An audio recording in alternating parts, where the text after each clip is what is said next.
Children of God, fasting is a familiar practice across many Asian cultures and religions.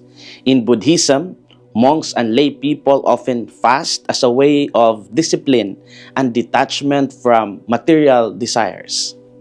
Hinduism observes many forms of fasting, especially during festivals, as a means of purification and devotion to the gods. In Islam, the month of Ramadan is marked by strict fasting from dawn to sunset, seen as an act of obedience to Allah. Of course, Catholics also practice fasting, particularly during Lent and on special days as a way of repentance and spiritual renewal. All these traditions share the idea that fasting helps control the body and focus the mind on the sacred. Yet they differ in their reasons and methods. Some fast to seek enlightenment, others to show devotion, and others to express sorrow for sins. In the Gospel story of Matthew, the disciples of John the Baptist approached Jesus with a question. They wondered why his disciples did not fast as they and the Pharisees did. What are our inspirations for today? First, fasting without meaning is just empty dieting. Jesus explained that his disciples did not fast because the bridegroom was still with them. Meaning, religious practices have value only when they are connected to the right purpose. In every religion, there is a danger of reducing spiritual acts to mere external rituals. People can fast, pray, or give alms simply out of habit or social pressure. Jesus reminded his listeners that what matters is the reason behind the action. Practices must flow from a living relationship with God.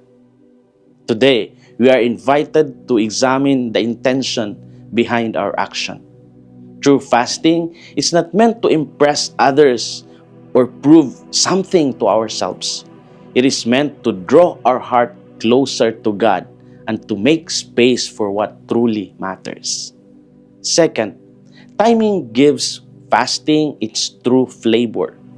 Jesus said that there would be a proper time for his disciples to fast, meaning that spiritual practices must fit the season and situation of life. There is a time for celebration and a time for sacrifice. Fasting becomes meaningful when it responds to real spiritual needs.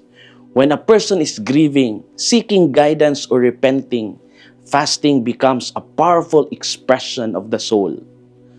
But when it is forced at the wrong moment, it loses its spirit. This teaching reminds us that Christian life is not a rigid set of rules, but a living relationship. The presence of Jesus changes the way we pray, celebrate, and sacrifice. Children of God, fasting is a beautiful tradition shared by many cultures, but Jesus gave it a new and deeper meaning. He taught that every spiritual practice must be rooted in love and relationship with Him. Rules alone cannot transform the heart. What God desires is not empty stomachs, but sincere souls. The challenge for us is to ask why we fast and what we hope to gain from it. May our Lenten practices like fasting lead us to deeper faith and genuine love. This is Father Felmar, SVD, your Good News caster from Radio Veritas Asia, the voice of Asian Christianity. And may the Almighty God bless you, the Father, the Son, and the Holy Spirit. Amen. Thank you for watching and listening. Stay inspired every day with our daily reflections. Be part of our growing online community of faith and inspiration.